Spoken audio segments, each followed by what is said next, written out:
요한 서신을 함께 봅니다. 그래서 오늘 함께 나누실 하나님 말씀은 요한 1서 1장 1절부터 4절까지 말씀입니다. 신약성경 388면입니다. 신약성경 388면이요.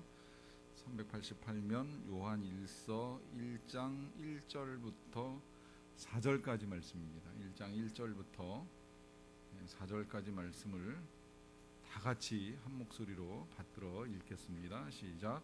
태초부터 있는 생명의 말씀에 관하여는 우리가 들은 바요 눈으로 본 바요 자세히 보고 우리 손으로 만진 바라. 이 생명이 나타내신 바 된지라. 이 영원한 생명을 우리가 보았고 증언하여 너희에게 전하노니 이는 아버지와 함께 계시다가 우리에게 나타내신 바 된 이시니라. 우리가 보고 들은 바를 너희에게도 전함은 너희로 우리와 사귐이 있게 하려 함이니 우리의 사귐은 아버지와 그의 아들 예수 그리스도와 더불어 누림이라. 우리가 이것을 쓰면 우리의 기쁨이 충만하게 하려 함이라. 아멘.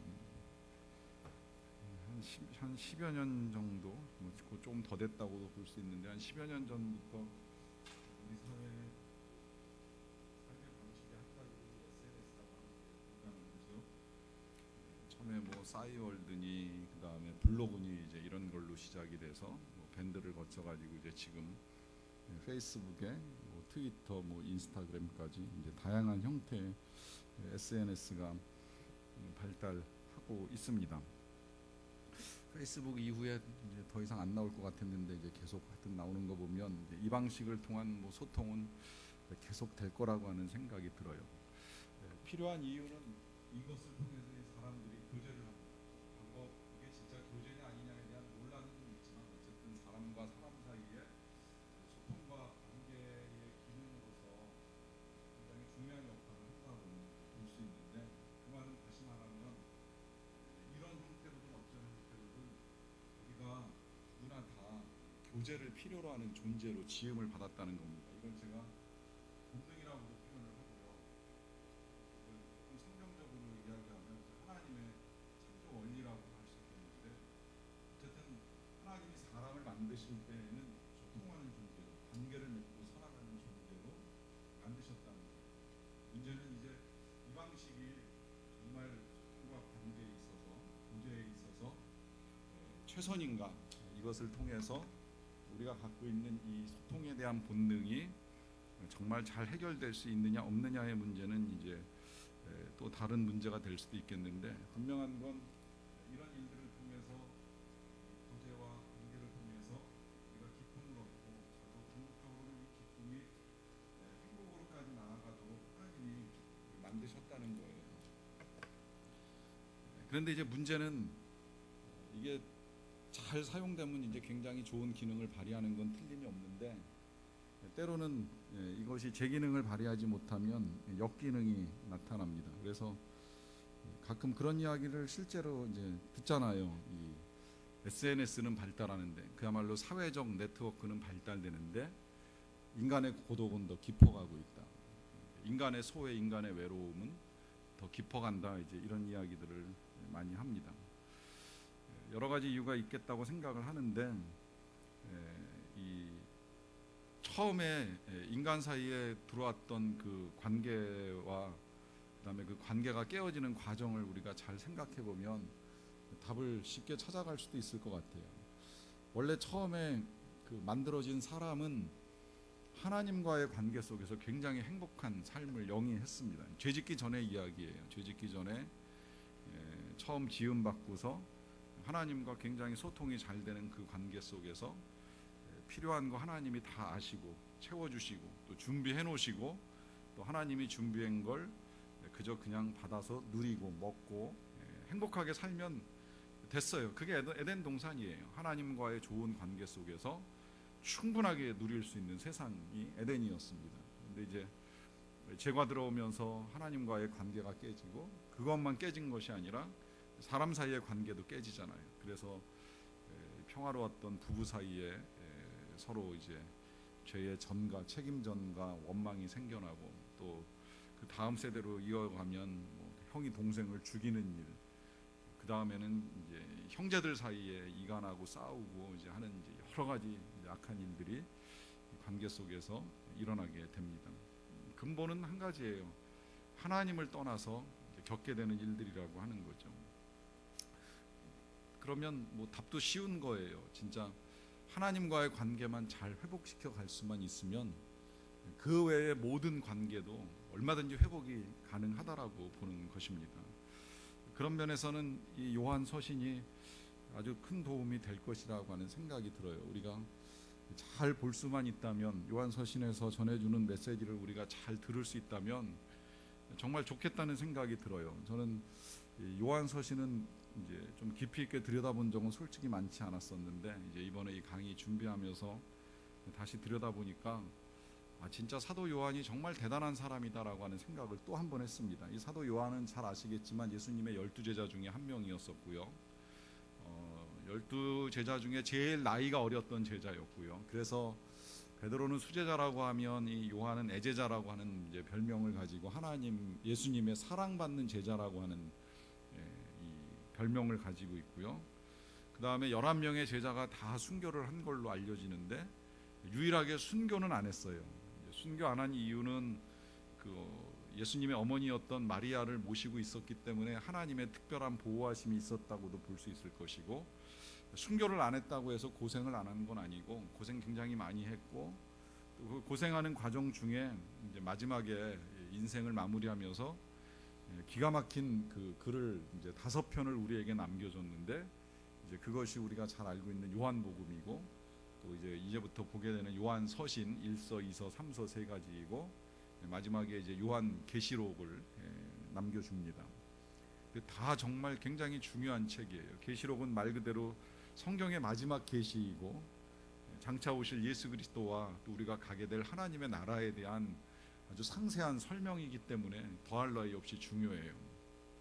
또 요한복음은 물론 다른 복음서들이 있기는 하지만 아마 그런 이제 설이 전해지고 있어요. 다른 복음서들이 물론 필요하기는 하고, 또 이 복음을 전한 사람들이 많기는 많지만 이 요한이 복음서를 쓸 때쯤에 1세대 예수님의 제자들이 다 세상을 떠난 다음입니다. 다 순교를 당한 다음에 예수님을 직접 보고 만난 사람이 이제 거의 없어요. 그런 때에 AD 한 90년경에 이 요한의 제자들이 선생님도 복음을 좀 써야 되지 않겠냐, 선생님마저 떠나시면 우리가 예수님에 대해서 직접 만난 사람들로부터 들을 수 있는 기회가 없는데 선생님이 좀 그런 기록을 남겨주셨으면 좋겠다, 이제 이런 제안이 있었고, 그 제안을 들은 이 사도 요한이 쓰기는 쓰겠는데 이미 뭐 마가도 썼고 마태도 썼고 누가도 썼으니까 남들이 쓴 이야기를 또 되풀이해서 쓸 필요는 없고, 그러다 보면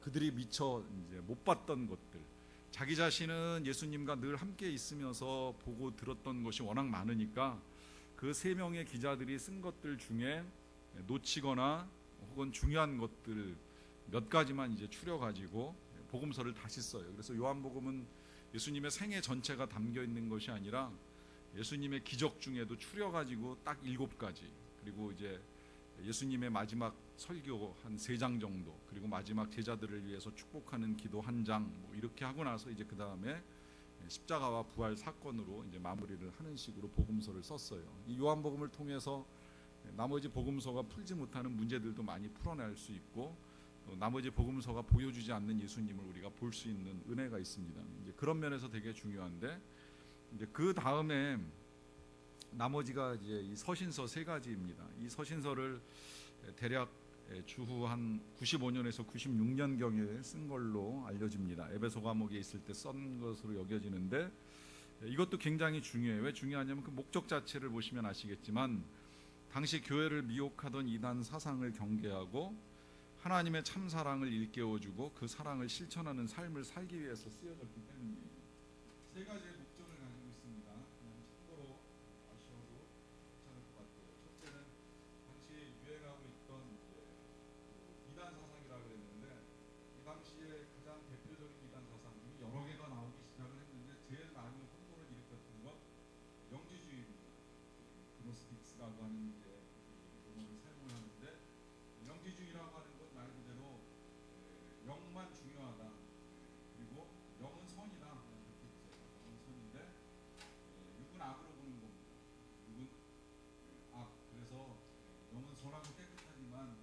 더럽고 추한 것이다. 이분법적으로 그렇게 봐요. 그래서 예수님에 대한 이해도 예수님이 육신을 입고 이 땅에 오신 것이 아니라 영으로 오셨다.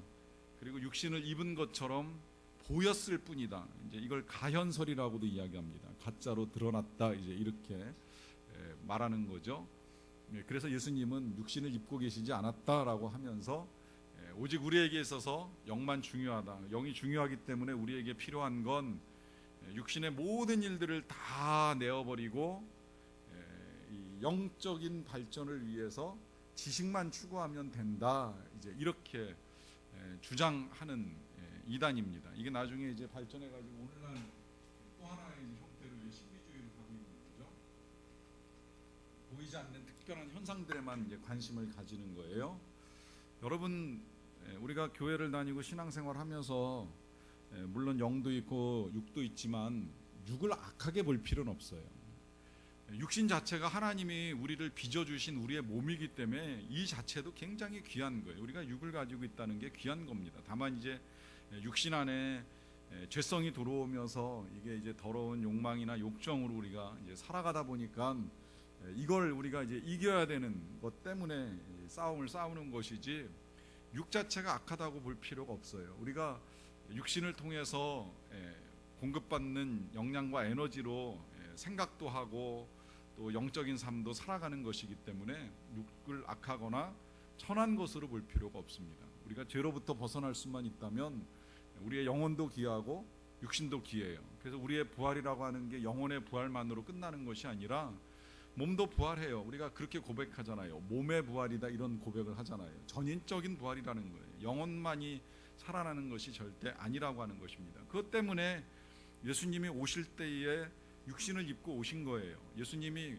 정말 굳이 뭐 육이 필요가 없다라고 하면 왜 마리아의 몸을 빌어서 태어나셨겠어요? 그냥 하늘에서 내려오시면 그만이에요. 그런데 육이 악한 것이 아니기 때문에 우리들과 똑같이 여인의 몸을 빌어서 잉태되시고 탄생하시고 그래서 우리와 똑같이 육의 과정을 거치면서 성장하시고 이제 장성하신 다음에 사역을 이루어 가시는 그 자체가 우리의 육을 하나님이 주신 것이기 때문에 이제 귀하다라고 하는 생각에서 출발을 하는 겁니다. 이런 이단 사상을 경계하고 이제 그 다음에 이제 두 번째로 하나님의 참 사랑을 알고 그 다음에 세 번째로는 그것을 실천하는 참 사랑을 실천하는 하고자 하는 목적으로 쓰여졌다 그랬어요. 이게 뭐 기록 목적이기도 하고 주제이기도 해요. 사랑을 알고 사랑을 실천하고 진리 가운데 거하도록. 진리 가운데 거하는 것이 이제 이단을 배척하는 거라고 할 수 있겠죠. 이것이 참 묘한 서신이 제가 최근에 다시 보면서 중요하다라고 말씀드리는 이유가 어떻게 보면 이 안에 다 있습니다. 일단 이단 사상에 빠지지 않도록 진리를 아는 것 굉장히 중요하거든요. 그런데 진리를 알고 이단을 배척하는 거에 사람이 지나치게 집착을 하게 되면 가장 쉽게 나타나는 현상이 뭐냐면 사랑을 잃어버릴 가능성이 굉장히 커진다는 거예요. 사람이 그렇잖아요. 사람이 의로우면 의로울수록 자꾸 다른 사람을 판단하고 정죄하는 일들이 끊임없이 일어납니다. 내가 옳게 산다고 생각하기 때문에 그러는 거예요. 그러니까 저 사람이 이단이 아니야, 저 사람이 진짜야 가짜야. 우리 전에 이제 산상수훈에서 본 것처럼 저 사람이 진짜 선지자야 거짓 선지자야 이제 이런 분별을 하기 위해서 이제 사람들을 보기 시작하면 그 다음엔 사랑이 사라지기 시작하는 거예요. 영적 전쟁 항상 말씀드리지만 영적 전쟁이 악과 사단과 죄와 싸우는 건 틀림이 없지만 그 전쟁의 가장 강력한 무기를 사랑이라고 말씀드리는 이유는 전쟁의 이유로 사랑을 잃어버릴 가능성이 굉장히 크기 때문이에요. 근데 사랑을 잃어버리는 건 절대 주님의 뜻이 아닙니다. 에베소 교회가 이제 그것 때문에 책망을 받았어요. 이 요한계시록의 7교회가 칭찬도 받고 책망을 받는데 에베소 교회는 진리에 있어서는 굉장히 강한 교회였어요. 그래서 절대 이단이 틈타서 들어올 수가 없는 이제 그런 교회의 능력을 지녔습니다.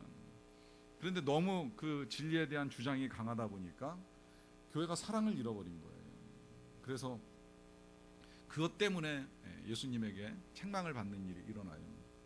우리 교회가 여기 이사 와서 제일 처음에 한 것 중에 한 가지가 뭐냐면 유리창에다가 그 이렇게 원형 스티커를 만들어서 붙였어요. 그 신천지 및 이단 거절, 이단 뭐라고 했죠? 이단 하여튼 뭐 오지 마세요 뭐 이런 식의 내용을 담아가지고 유리문마다 이렇게 다 붙였어요.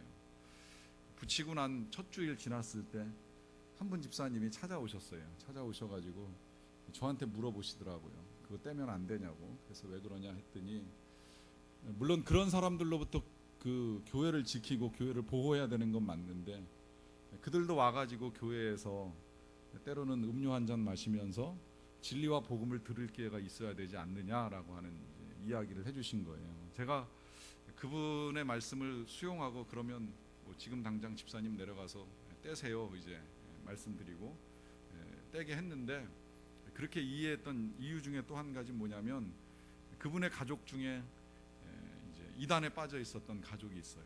그러니까 이제 마음이 아픈 거예요. 그런 걸로 인해서 교회에 와볼 수 있는 기회 자체를 갖지 못한다는 거에 대해서 이제 마음이 아프다 보니까 이제 저한테 그런 말씀하시면서 이제 떼었으면 좋겠다 이제 이런 제안하시길래 뗐어요. 그것도 어느새 이제 한 3년 세월이 지났는데 좋다고 생각을 하는 거예요. 진리를 주장하다가 사랑을 잃어버리면 안 되잖아요. 그러니까 이게 지금 같이 가는 게 맞습니다. 진리와 사랑이 같이 가야 돼요. 우리가 이단을 분별하는 것도 많지만 또 한편으로는 사랑을 잃어버려서도 안 된다는 거죠. 그런데 사랑을 안다라고 해서 그것으로 끝나는 것이 아니라 사랑을 행할 수 있어야 돼요.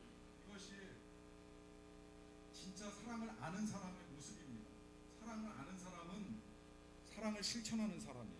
이것이 어떻게 보면 이 요한 1서에서 많이 주장하고 있는 내용이라고도 볼 수 있겠는데 계속 이제 그런 이야기 자주 듣게 되실 거예요. 진짜 하나님의 사랑을 알아?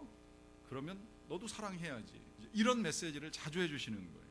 하나님의 사랑을 안되면서 왜 너는 사랑 못해? 이런 식의 메시지가 계속 우리 귀에 들려옵니다. 생각해보면 맞는 거예요. 틀리지 않아요. 우리가 지난주에도 잠깐 제가 그랬잖아요.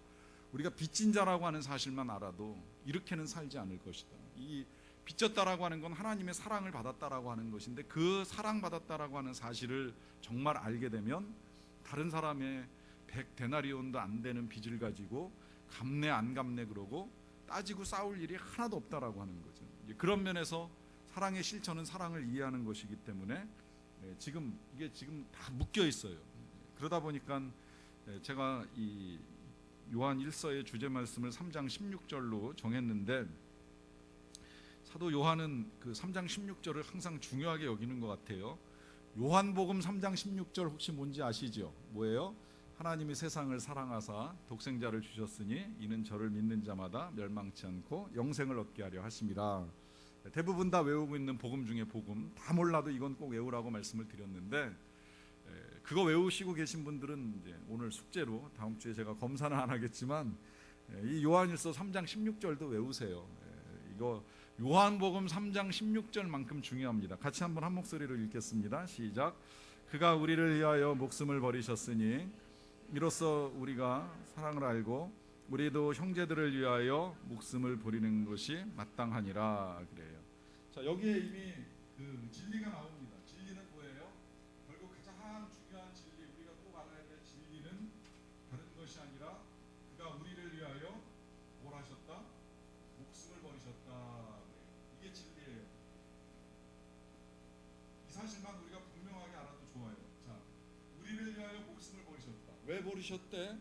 이게 이유가 있어야 되잖아요. 왜 그가 우리를 위해 목숨을 버리셨대? 이때 우리는 뭐예요? 우리는 죽을 수밖에 없는 인생이라고 하는 거예요. 뭐 때문에? 죄 때문에.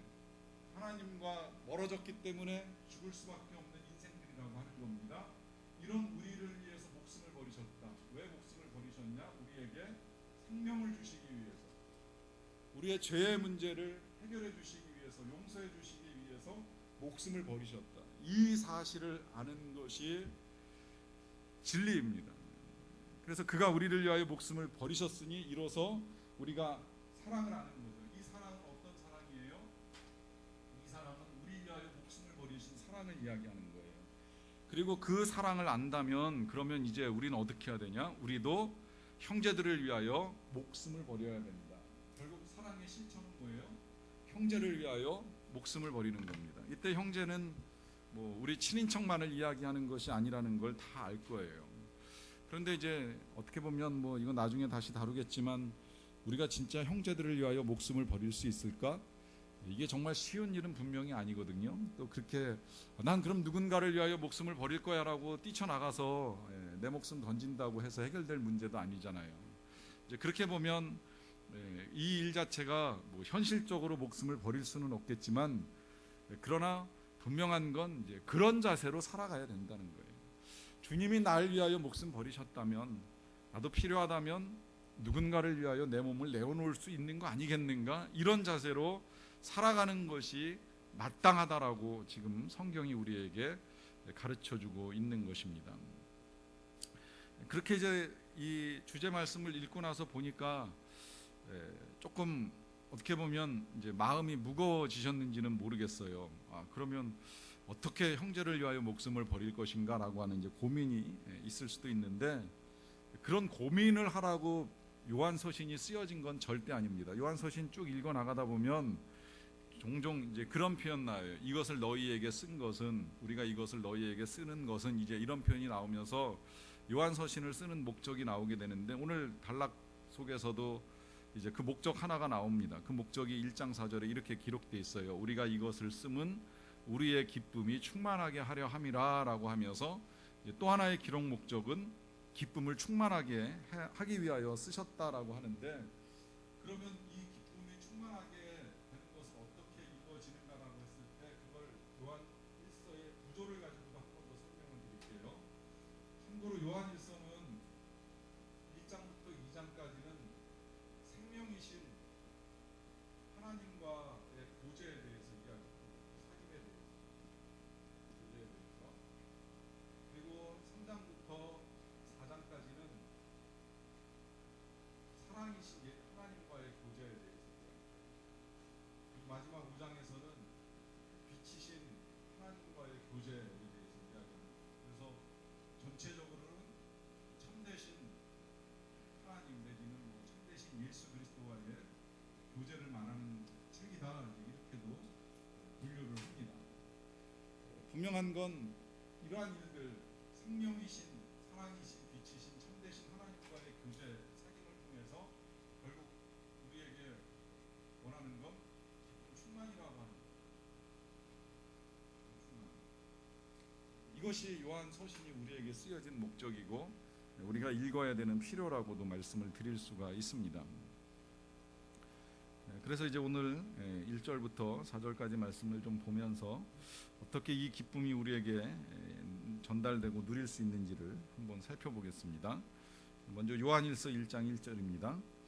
태초부터 있는 생명의 말씀에 관하여는 우리가 들은 바요 눈으로 본 바요 자세히 보고 우리의 손으로 만진 바라 그래요. 자, 이 요한서신은 조금 시작이 독특해요.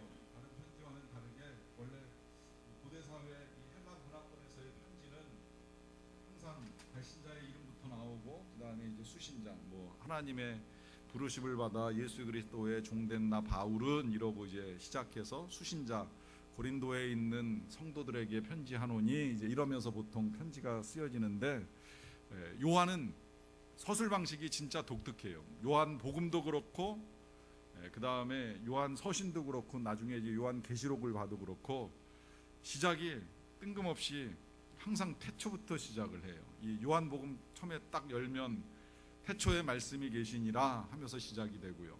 그 다음에 요한일서 지금 딱 열면 태초부터 있는 생명의 말씀에 관하여는 그러면서 시작을 합니다.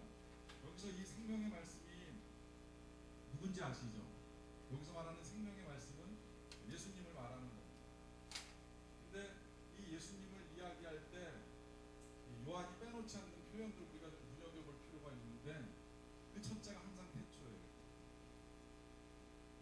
왜 그럴까요? 요한은 예수님을 직접 눈으로 보고 손으로 만져본 사람이지만 그 예수님이 우리랑 다르다는 걸 분명하게 알고 있었던 거예요. 그 예수님은 우리랑 똑같이 같은 시대에 살던 사람이 아니라 태초부터 계셨던 분이다. 이렇게 알고 있는 거예요. 정확하게 알고 있는 거예요. 그러다 보니까 그 예수님을 함부로 내가 아는 예수는 이렇게 사람처럼 소개하는 것이 아니라 그는 태초부터 계셨다. 태초부터 계셨는데 태초부터 계신 말씀이다라고 표현을 하기도 하고 태초부터 계신 생명의 말씀이다라고 표현을 사용을 하는 겁니다. 그래서 요한이 예수님을 말씀으로 지금 표현을 하고 있는 거예요.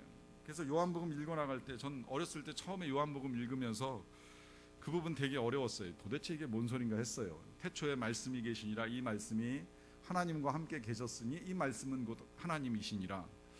뭔 소린가 그랬는데 나중에 보니까 그 말씀이 예수님이고 예수님으로 바꿔서 읽으니까 쉽더라고요. 태초에 예수님이 계시니라 이 예수님이 하나님과 함께 계셨으니 이 예수님은 곧 하나님이시니라. 예수님과 하나님이 한 분이신 걸 기가 막히게 설명을 잘 해주고 있는 거예요. 마찬가지로 지금 이제 시작하면서 너무 가슴 안에 예수님이 가득 차 있다 보니까 여러 이야기를 할 것도 없이 그냥 다 잘라내고 예수님 이야기부터 시작하는 거예요. 우리 예수님 태초에 계셨는데 그분은 말씀이시고 생명의 말씀이시다. 왜 예수님을 말씀이라고 표현을 할까요? 말 그대로 예수님이 말씀이신 것도 틀림이 없어요. 예수님이 하나님이 세상을 지으실 때에 하나님의 입에서 나가는 말씀이셨고 그 말씀이신 예수님이 하나님과 함께 만물을 만드셨기 때문에 말씀이라고도 할 수 있겠는데요. 우리가 앞서 이야기했던 예수님과의 사귐이 이루어지는 데 있어서는 절대 말씀 없이 예수님과의 사귐이 이루어질 수가 없습니다. 반드시 말씀을 통해서 예수님과의 교제가 함께 이루어지게 되어 있습니다. 그 이유를 조금 설명해 드릴게요. 예수님이 부활하시고 난 다음에 그 제자들에게 이렇게 몇 차례 나타나시는 일이 있었는데 그 중에 한 번은 이제 예루살렘에서 엠마오로 걸어가고 있는 제자들에게 예수님이 나타나신 일이 있어요. 예수님이 나타나셨을 때 처음에 제자들은 예수님이신 줄을 몰라요. 그러자 예수님이 이제 당신네들 지금 나누고 있는 이야기가 뭔가 그러고 질문을 해요. 그러자 이 사람들이 뭐라고 말하냐면 당신 지금 예루살렘에서 오는 것 같은데 그 예루살렘에서 지금 예수라는 분이 십자가에서 죽으시고 부활했다는 소식을 아직 못 들었나? 이제 이러고 예수님한테 설명을 해요. 그러자 예수님이 자신을 드러내시는 것이 아니라 성경을 풀어줍니다. 그 예수는 말이야 그냥 갑자기 나타나가지고 십자가에 죽고 부활한 것이 아니라 창세기부터 말라기까지 구약에서 이미 다 예언된 일들을 이루신 분이야 라고 하면서 성경의 율법과 선지서를 가지고 설명을 쫙 풀어줘요. 그때 그 예수님의 설명을 듣는 제자들의 마음에 뜨거움이 있었다라고 하는 것을 성경이 누가복음 24장에 이제 기록을 해주고 있습니다. 자, 여기서 이제 우리가 생각해야 되는 게 바로 이거예요. 왜 예수님이 그냥 그 예수가 바로 나야, 그 부활한 예수가 바로 나야, 여기 손바닥에 못자국을 봐, 옆구리에 창자국을 봐 그러고 보여주셔도 되는데 왜 이걸 보여주시지 않고 제자들에게 쭉 설명을 하셨는가? 성경을 가지고 왜 설명을 하셨는가라고 하는 것을 생각하자는 거예요. 그 이유는 한번 보여주고 끝나면 이 제자들은 예수님을 확실하게 보고 믿을 수 있는지 모르겠지만 그 다음에 그 제자들로부터 이야기를 전해 들어야 되는 우리 같은 사람들은 볼 수가 없잖아요. 만질 수도 없잖아요. 그럼 뭘 갖고 예수님을 믿겠어요? 어떻게 예수님을 믿을 수가 있겠어요? 그 믿을 수 있는 근거는 성경밖에 없다는 거예요. 말씀밖에 없다는 거예요. 말씀에서 그렇게 증거해 주지 않으면 하나도 믿을 수가 없어요. 이 예수에 관한 이야기가 단순히 그냥 복음서에만 있는 것이 아니라 이미 창세기부터 예수님에 관한 이야기가 참 많이 나오고 있다는 사실을 예수님이 분명히 일깨워 주신 것이고 우리도 그래서 이제는 성경의 근거를 가지고 예수님을 믿는 겁니다. 그 예수님을 믿는 게 또 성경만 가지고도 행여 부족할까 봐 예수님 가시고 그 다음에 이제 성령을 우리에게 보내주셨잖아요. 그래서 성령의 감동으로 성경을 읽으면서 예수님이 살아계신 거를 확실하게 알게 되는 거예요. 그래서 정말 교회를 떠받치고 있는 가장 중요한 기둥이 말씀과 성령이라고 이야기하는 건 이 말씀이 예수님이고 성령이 예수님이시기 때문에 또 이 두 가지가 예수님을 증거하고 있기 때문에 교회가 가장 중요하게 붙들고 가는 것이 하나님의 말씀이고 성령의 역사입니다. 그래서 예수님을 말씀이라고 지금 표현을 하고 있는 거예요. 그런데 그 말씀이 그냥 단순히 무슨 굉장한 철학자가 전해준 이론이나 혹은 특별한 논문이 아니라 말 그대로 우리에게 생명을 주는 말씀이기 때문에 예수님을 생명의 말씀이다라고 하는 표현을 사용을 해요. 심지어 이 생명도 그냥 보통 우리가 정말 한번 태어나가지고 죽을 때까지 일생을 살고 끝나는 그런 생명이 아니다 보니까 그 다음에 뭐라고 나오냐면 그 1장 2절에는 영원한 생명이다라고 하는 표현까지 사용을 합니다. 이 생명은 한순간 살다가 죽음으로 끝나는 생명이 아니라는 거예요. 죽지 않는 생명이에요. 영원한 생명, 부활해서 죽지 않는 생명, 그 생명이 우리에게 나타났기 때문에 우리도 이 영원한 생명의 소망을 가질 수가 있는데 그 생명이 바로 예수님이다라고 하는 지금 표현을 사용하고 있는 겁니다. 근데 이 생명에 대해서 이제 뭐라고 이야기를 하냐면 우리가 보고 듣고 만졌다 그래요. 자, 이것을 지금 이제 사도 요한이 편지를 쓰다 보니까 우리가 이런 오해가 생길 가능성이 커요. 그래, 다른 사람은 몰라도 요한은 정말 예수님 본 적도 있고 들어본 적도 많고 또 직접 예수님을 만진 적도 많겠지. 실제로 예수님보다 나이가 어리고 예수님의 사랑을 특별하게 받았던 제자이기 때문에 예수님이 정말 가까이에서 어깨에다 손 한 번 더 얹어주고 붙들어주는 일도 많았을 거야. 이제 이렇게 생각을 합니다. 물론 그 경험을 요한이 가지고 있기는 해요. 그런데 이렇게 생각하면 오해입니다. 그 과거의 기억, 어렸을 때 한 3년 예수님 쫓아다니면서 예수님 보고 예수님께 듣고 예수님과 함께 예수님을 만진 그 기억을 가지고 지금 이렇게 이제 95년, 96년 그러면 요한의 나이도 8순이 넘어가는데 8순이 넘도록 그 기억을 가지고 살아간다? 아니라는 거예요. 제가 이것이 아니라고 말씀드리는 이유는 뭐냐면 지금 우리의 손으로 만진 바라라고 하는 이 표현이 헬라어 시제로는 과거형이 아니라 현재형으로 기록되고 있습니다. 그러니까 우리가 만졌었다라고 말하고 있는 것이 아니라 지금도 보고 지금도 듣고 지금도 만질 수 있다는 거예요. 이제 이게 어떻게 보면 이제 기독교의 신비라고도 할 수 있는데 신비주의에 빠질 필요는 없지만 우리가 이 신비한 하나님의 역사에 대한 기대감마저 버릴 필요는 없습니다. 우리가 지금도 계속해서 주님과 동행하는 작업을 하는 이유가 이 경험을 우리도 하고자 하는 거예요. 보이지 아니하시지만 살아계신 게 너무나도 분명하다면 보는 것 같이 듣는 것 같이 만지는 것 같이 우리가 살아갈 수 있다라고 하는 이제 생각을 갖는 거죠. 그 생각을 갖는 건 지금 요한이 그렇게 이야기를 우리에게 해주고 있는 거예요. 지금도 그분은 살아계시기 때문에 볼 수 있고 들을 수 있고 만질 수 있는 분이다라고 하는 고백으로 예수님에 대해서 말하고 있는 것입니다. 그 예수님이 어떤 분이시냐라고 했을 때 이제 1장 2절에서 더 설명하는데 이 생명이 나타내신 바 된지라 이 영원한 생명을 우리가 보았고 여기 이제 영원한 생명이라고 하는 단어가 나오죠. 영원한 생명을 우리가 보았고 증언하여 너희에게 전하노니 이는 아버지와 함께 계시다가 우리에게 나타내신 바 된 이시니라. 여기서 예수님에 대해서 조금 더 설명해 주기를 뭐라고 설명하냐면 아버지와 함께 계셨다.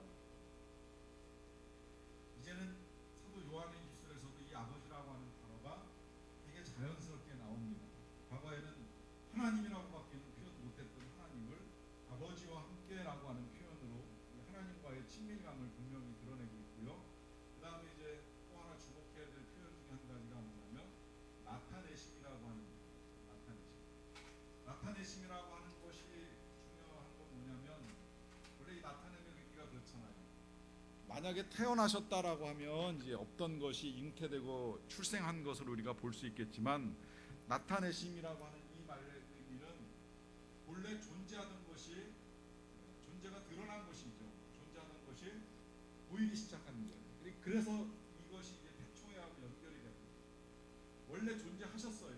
다만 하나님의 그 품에 숨겨져 있었기 때문에 아무도 알 수 없었어요. 이제 물론 아는 몇 사람이 있었어요. 모세나 다윗이나 혹은 선지자들이 이제 하나님의 품에 메시아가 숨겨져 있다는 것을 알고는 있었죠. 그런데 그게 드러나지 않았다가 마지막 때에, 그러니까 예수님이 출생하시는 걸 마지막 때라고 보통 이야기하는데 그 마지막 때에 드러났습니다. 그래서 나타나셨다라고 하는 표현을 사용을 하시고, 또 그 다음에 나타낸다라고 하는 의미가 또 하나 중요한 건 뭐냐면, 이 나타내심은 신이 사람을 찾아오셨다는 의미예요. 종교는 사람이 신을 찾아갑니다. 자기한테 맞는 신을 찾아가요. 그래서 부처가 맞을지, 뭐 힌두에서 말하는 여러 신들이 맞을지, 알라가 맞을지 찾아갑니다. 기독교는 종교가 아니기 때문에 하나님이 우리를 찾아오시는 거예요. 하나님이 아브라함을 찾아오시고, 하나님이 노아를 찾아오시고, 하나님이 선지자들을 찾아서 불러가지고 하나님의 일들을 만들어 가셔요. 이게 기독교와 다른 종교들과의 가장 중요한 차이 가운데 한 가지입니다. 그 찾아오심의 가장 대표적인 사건이 예수님이 이 땅에 오신 거예요. 우리를 만나기 위해서, 우리에게 그 하나님의 모습을 보여주기 위해서, 나타내시기 위해서 주님이 우리에게 찾아오셨다라고 하는 것입니다. 이제 그렇게 지금 예수님을 우리에게 설명하고 있는 거예요. 자, 이제 그 다음에 넘어가서 1장 3절을 보겠습니다. 자, 우리가 보고 들은 바를 너희에게도 전함은 너희로 우리와 사귐이 있게 하려 함이니 우리의 사귐은 아버지와 그의 아들 예수 그리스도와 더불어 누립니다. 이 1장 3절도 중요한 구절이 될 수가 있는데요. 저는 예비생직에 훈련할 때 예배에 대해서 잠시 가르치는 일이 있는데, 예배가 무엇이냐라고 하는 질문을 할 때 이 요한일서 3장 1장 3절 말씀을 예배의 또 하나의 정의로 이야기합니다. 거기서 말씀하고 있는 예배는 사귐입니다. 사귐, 교제라는 것. 이 사귐은 어떻게 시작이 됐냐면 전함으로 시작이 됩니다. 그리고 이 사귐의 궁극적인 결과는 누림으로 나오죠. 이게 다 1장 3절 안에 이제 들어있는 거예요. 우리가 보고 들은 바를 너희에게도 전함은 우리로 너희와 사귐이 있었으면 좋겠다. 근데 그 사귐은 아버지와 그 아들 예수 그리스도와 더불어서 누리는 것이다 라고 하면서, 전하는 건 뭐 말 그대로 전도예요. 전도 왜 하느냐? 사귀기 위해서 한다는 거죠. 왜 사귀어야 되느냐? 누려야 된다. 뭘 누려야 되느냐? 그게 이제 기쁨 충만이겠죠. 이 기쁨을 누리기 위해서 사귐이 있어야 되는데, 이제는 이 사귐입니다. 이 사귐이 그냥 사람과 사람이 만나는 것만으로는 안 된다는 거예요. 사람과 사람이 만나는 것을 뛰어넘어서 어떻게 해야 되느냐라고 하면, 아버지와 또 누구예요? 그 아들 예수 그리스도와 사귐 속에서 교제가 이루어져야 된다는 겁니다. 여러분, 교회 안에서 코이노니아, 소위 말하는 교제가 굉장히 중요한 건 틀림이 없는데, 여기 이 표현대로 하나님이 없는 교제는 엄밀하게 이야기하면 성도의 교제가 아니에요. 그건 다른 친목단체에서도 얼마든지 할 수 있는 것들이에요. 교회 안에 주님을 중심으로 하지 않고 주님과 함께하지 아니하는 교제는 교제가 아니라는 이야기입니다. 제가 엊그저께도 이제 결혼하기 위해서 찾아온 예비부부 만났을 때, 항상 예비부부 만나면 제일 먼저 가르쳐주는 게 하나 있는데, 그림 그려서 가르쳐줍니다. 나와 배우자와 관계는 하나님과 함께하지 않으면 안 된다. 세상에서 사람들이 자꾸 이 결혼 생활을 힘들어하는 이유 중에 한 가지는 하나님이 배제된 결혼 생활을 하려다 보니까 서로 자기 쪽으로 잡아당기는 일만 끊임없이 일어나면서 갈등도 생기고 어려움도 생긴다. 그런데 다른 거 없이 그냥 이 나와 배우자가 함께 하나님을 바라보면서 하나님께 가까이 가면 가까이 갈수록 이 거리는 갈수록 좁아진다는 거예요. 이게 온전한 부부를 이루는 방법. 하나님과 가까워지면 가까워지죠. 근데 이게 이제 혼자 가도 그래서 그만큼 힘들죠. 혼자 가는 거 좋기는 한데 이 거리가 좁혀지질 않는다. 그러다 보니까 좀 힘들어요. 제일 좋은 건 어쨌든 같이 하나님을 볼 수 있으면 그게 제일 좋은 거죠. 근데 이게 꼭 가정에서만이 아니라 교회 공동체 안에서도 하나님과 예수 그리스도 안에서의 교제가 이루어지지 아니하면, 그러면 누릴 수가 없다는 겁니다. 그래서 교회 생활하면서 안타깝게도 우리가 때로는 상처를 받고 아픔이 생기는 이유가 뭐예요? 그 안에 예수님이 함께하지 못하시니까 그러는 거예요. 사람들의 생각과 사람들의 말들만 오고 가다 보니까 그 안에서 진짜 누려야 될 기쁨이나 사랑, 평화 이런 것들을 충분히 누리지를 못하는 겁니다. 바꾸면 오히려 정말 주님 안에서 누리면 어떤 상황 속에서도 그 누림 속에서 기쁨을 얻을 수 있다라고 하는 거죠. 저 개인적으로는 그 SNS를 이제 조금씩 시도하다가 꾸준히 못 하겠더라고요. 뭐 페이북도 개설은 돼 있는데 뭐 깊이 있게 잘 해본 적도 별로 없고요. 소위 남의 것 이제 눈팅만 주로 합니다. 그런데 뭐 밴드도 뭐 몇 가지 밴드에 가입이 되어 있지만 밴드도 그냥 이제 남들이 올리는 걸 이제 주로 보고 뭐 필요하면 이제 댓글 달고 하는 이제 그런 수준이에요. 근데 제가 최근에 이 SNS에 좀 빠져가지고 이제 시간을 많이 낭비하는 게 한 가지가 생겼어요. 그게 요새 많이 이야기되고 있는 이제 영성일기입니다. 영성일기에 계속 매일같이 한 번씩 제가 글을 올려요. 그리고 이제 남들이 쓴 글에다가 하루에 보니까 평균적으로 요새는 한 10개에서 12개 정도 댓글을 다는 것 같아요. 남들의 글들을 읽으면서 이제 10개에서 12개 정도 다는데, 근데 이건 할 수 있을 것 같아요. 이거는 뭐 지금 앞으로도 계속 하고 싶은 마음도 있고 좀 꾸준히 할 수 있겠다는 자신감이 좀 붙었어요. 근데 그 자신감은 다른 것이 아니라 주님 안에서 하는 것이기 때문에 그 안에 놀라운 신비와 기쁨이 있어요. 때로는 그 안에 있는 글들을 읽으면서 마음도 상하고 그냥 같이 마음이 아파요. 이제 성도님들의 이야기를 읽다 보니까 같이 속상한 일도 있고 또 좀 답답한 일도 있는데, 근데 굉장히 그래도 감사한 건 뭐냐면 그래도 더 한 번이라도 기도할 수 있고 또 나눌 수 있고 또 이 주님이 바꿔가시는 상황들을 볼 수도 있고 하다 보니까 진짜 그리스도 안에서의 참된 사귐과 교제가 일어나는 걸 충분히 경험을 합니다. 그리고 이제 시간이 가면서 여러 가지 하나님의 역사와 변화들을 보면서 이게 맞구나, 이제 이런 확신을 분명하게 갖게 된 거예요. 이 정말 그리스도 안에서 하나님 안에서의 사귐이 아니면 때로 경험해 보셨잖아요. 수많은 SNS가 늘 기쁨만 가져다 주는 것이 아니라는 거. 우리의 마음을 허망하게 하고 허탈하게 하는 일들도 많이 일어나는데 그 원인이 주님과 함께하는 사귐에 있었다라고 하는 것이지요.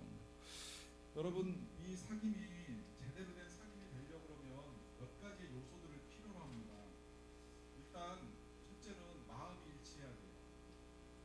마음이 맞지 않으면서 사귄다라고 말할 수는 없는 거잖아요. 한 공간에 있다고 해서 사귀는 것이 아니라 마음이 일치해야 되는데 이 일치는 목적이 같아야 됩니다. 근데 그 목적이라고 하는 것이 우리 그리스도인들은 영원한 목적이 아니면 의미 없는 거예요.